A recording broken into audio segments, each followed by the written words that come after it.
Today I am angry, and that's because Vox just uploaded a new video about the climate. And what I know about Vox, they usually have a pretty good track record with videos like this. Usually they're factual, usually they make sense, and they're logical and reasonable. This one, however, is not one of them. It is called Cow Burps Are Climate Problem. Can Seaweed Help? And honestly, the title already says it all, but let's start watching, shall we? There are about 1.5 billion cows on this planet. That's one cow for every 5 people on Earth. We keep them for dairy and meat, and they're a climate problem that we've struggled to solve. Every year, each one of those cows is estimated to release up to 220 pounds of methane, mostly when they burp. That's about 4% of all greenhouse gas emissions that are warming our planet from burping cows. 4% just from burping cows, not even counting all the other animals that we farm and all the land that's used for them and to produce the feed that they need to eat. Like all of animal agriculture combined adds up to emitting more than the transport sector. So Vox is very right here when it comes to diagnosing a problem, but what solution will they propose? You've probably heard a few solutions to this, like trying to convince people to lower their beef intake or switch to meat alternatives. But instead of trying to convince billions of humans to change their diets, some researchers are focusing on the diet of the cows. And a promising solution might come in the form of seaweed. Seaweed? Seaweed. Really. They're completely dismissing the idea of reducing meat intake or eating more meat alternatives. They didn't even mention going vegetarian or vegan when it comes to addressing this problem. To me, that feels just like the idea of carbon offsets when companies pay for a reduction in greenhouse gases that they have already caused, like just like with airlines. Instead of focusing on the much larger problem that kerosene and aviation fuel are tax exempt throughout the world, which is what makes flights cheaper, which is what makes people fly more, which is what damages the environment. There's layers to this, there's roots to the problems, and time again, people choose to completely forget about the roots and just focus on the surface level problem and come up with crazy, absurd solutions just like this one. And speaking of airlines, did you know that this video is sponsored by Delta Airlines? This video is presented by Delta Airlines. Isn't that a wonderful fact? One of the reasons cows produce so much methane is because their specialized digestive tract. It allows them to digest tough plant material like grass, hay, and other vegetation. Their stomach consists of 4 compartments. The largest one, the rumen, acts sort of as a storage unit where food can sit and ferment. Microbes in this area break down the food using a process called enteric fermentation. This process provides the animal with the nutrients and energy it needs, but it also produces methane as waste. And the cow burps it out, which makes the earth a little bit hotter. Here's the thing though, methane is literally waste, and changing the diet of the cow can change how much of it is produced. Foods like grass or hay stay in the rumen longer and produce more of it, whereas carbohydrate-rich foods like corn produce less methane. Okay, I have 2 things to say here. First of all, when they're talking about the digestive system of these cows and like what they take in versus what they put out, they're talking about cows like they're machines. Like this is literally objectifying cows. 100% cows in the industry, in animal agriculture, are machines to us. We use them like objects to produce products for us. It is absolutely disgusting. And so what they're saying is basically like we should just change what we put into the machine so what comes out of the machine is more productive and more effective and less damaging to the environment. Cows are sentient fucking beings. The second thing I noticed is when they were talking about the kinds of feed, grass versus corn or other grains, carbohydrate rich food, is that like giving them grass actually causes them to exert more methane, which is kind of debunking the myth that people believe that it's better for the environment for cows to be grazing.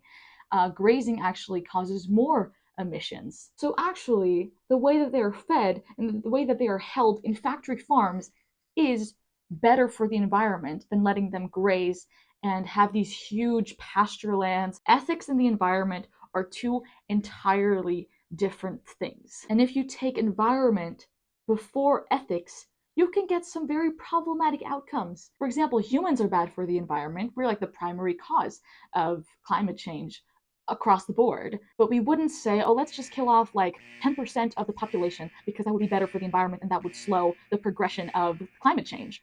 Because that's unethical, because people have value.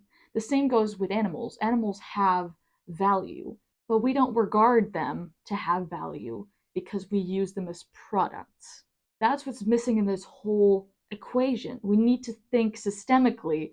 The whole system is broken, it's fucked. And I just get very angry about the way that people talk about these issues, just trying to find loopholes to do the wrong thing in a better way. There is no better way. But the goal here isn't to completely change the diet of all of these cows that we're feeding. We can just tweak it a little.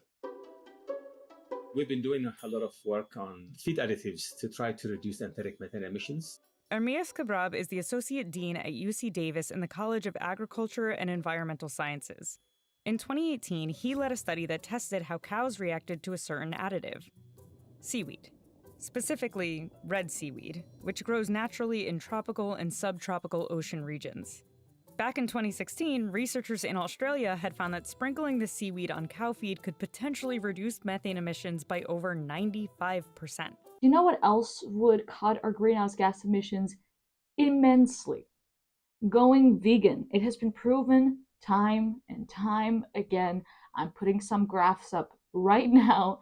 I think it's like 50 to 75%. Going vegan and eating plant based is a key solution to the climate crisis. Never mind even the ethical part of it. Just on ethics alone, we all need to go vegan because these animals have moral value and we shouldn't be systemically slaughtering them. Because we don't need it. We don't need meat. We don't need dairy. We don't need cheese. We don't need eggs. We don't need any of that. We have plenty of alternatives. We have so many edible plants in this world, and we choose to exploit and kill animals en masse every single year, billions and billions of animals. It's shameful. It is entirely, completely shameful. We should genuinely be ashamed of ourselves that we're doing this and we're trying to find loopholes around it so we can keep doing it when it's been proven that it's bad for the planet, for the animals, for us. I cannot wrap my mind around it. This specific species of red seaweed contains high amounts of a compound called bromoform. When a cow ingests it, it suppresses the enzyme that makes methane. And the cows, they don't even notice a change in their dinners. I think they do notice the fact that they're being mass produced and then slaughtered at a fraction of their lifespan. I think that's probably more important to them. But there's still a lot of research left to do, including figuring out how to dry it and package it and ship it at a low cost. Like, how do we effectively get seaweed from a subtropical area to, say, Maine, without adding tons of emissions with shipping, that is? You could just eat local plant-based foods. Just eat local and plant-based. You don't need to go through this whole trouble to eat a cow or get some milk. Just don't. Just don't. But once we figure out the logistics, it's over. We solved it. The cows are content and the planet is saved. Oh, you think the cows are content with being slaughtered en masse? I don't really think so. Except, not at all, obviously. For one, this doesn't appear to be a one-size-fits-all solution. Recently, another Australian study found that the same red seaweed only cut methane emissions by under 30%. Now, granted, that's still a reduction, which is good news, but maybe less of a miracle than we hoped. Others are urging researchers to slow down on red seaweed because of the bromoform. In its pure form, the EPA has reported that it could be dangerous to human health if ingested. Luckily, studies so far haven't found it at dangerous levels in milk or in meat from cows eating the seaweed additive, but studies still need to be done on how it might affect the cows long term. Do you really care about how it affects the cows long term when you slaughter them after a year, maybe a couple of years if they're a dairy cow? Do you really care about their lives long term if you slaughter them at a fraction of their lifespan? I would think not. To be honest, I would think that's bullshit. That's bullshit. Or do you care about how it affects the cows' bodies in terms of how it tastes for you. Do you think their flesh would taste less good? Do you think their milk would have a bit of a seaweedy flavor and you wouldn't enjoy that as much? Fuck off. So it's not a silver bullet. But thankfully, seaweed's not our only option. I think this is just one of several solutions that are being looked at the moment. And overall, there's a big push for change. In 2021, 150 countries, including the United States, signed the United Nations Global Methane Pledge, which aims to reduce methane emissions by 30% by 2030. You know what else could reduce methane emissions by 2030? 30% less cows. Seems like a pretty reasonable goal to me. I mean, just don't breed them. Just don't inseminate them, impregnate them against their will. Easy enough, right? In an ideal world, we'd have less livestock. But getting people to change their habits isn't always the most straightforward or quickest solution. Well, yes, it is the quickest solution, but it would really help if the government could support that. If there would be any laws in place, like a meat tax or something, that would discourage people from buying products that are bad for the environment and also, of course, bad for the animals. The only reason that meat and animal products are so cheap is because of subsidies. Put some more money into plant-based alternatives, alternative protein, lab meat, maybe precision fermentation. Like, there's so many types of alternative proteins that people are working on right now in the science world.